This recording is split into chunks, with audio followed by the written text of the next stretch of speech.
Question number 8, 4.61 minus 3.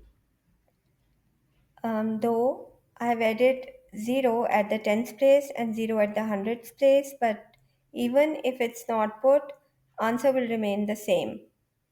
Only just we have to write 4 at the ones place and 3 should also be at the ones place, and subtraction is done. Question number 9, 17 minus 0.37. In this case, it's a must to put decimal after 17 and then 2 zeros. We have to borrow in this case. And here we have, now we have to subtract 7 from 10. You can check the answer, 16.63.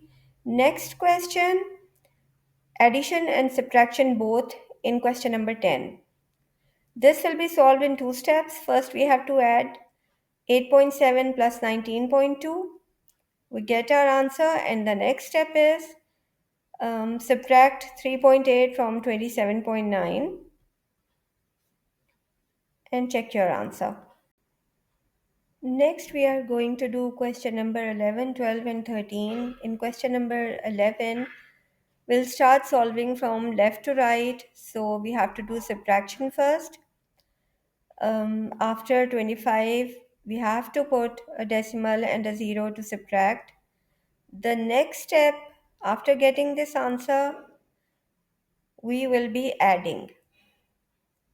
So check this answer, how we have to solve it.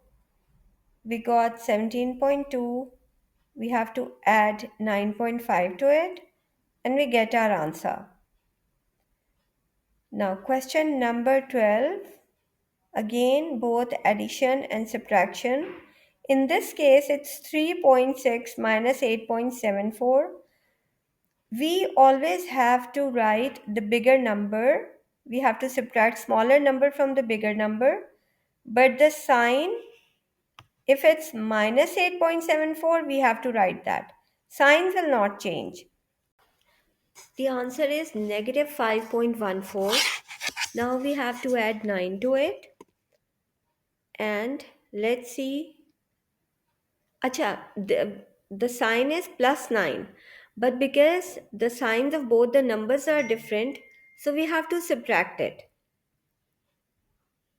And we have to borrow from 9. See how we are doing it?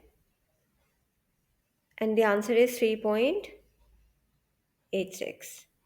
Question number 13, 20.4 minus 20.399.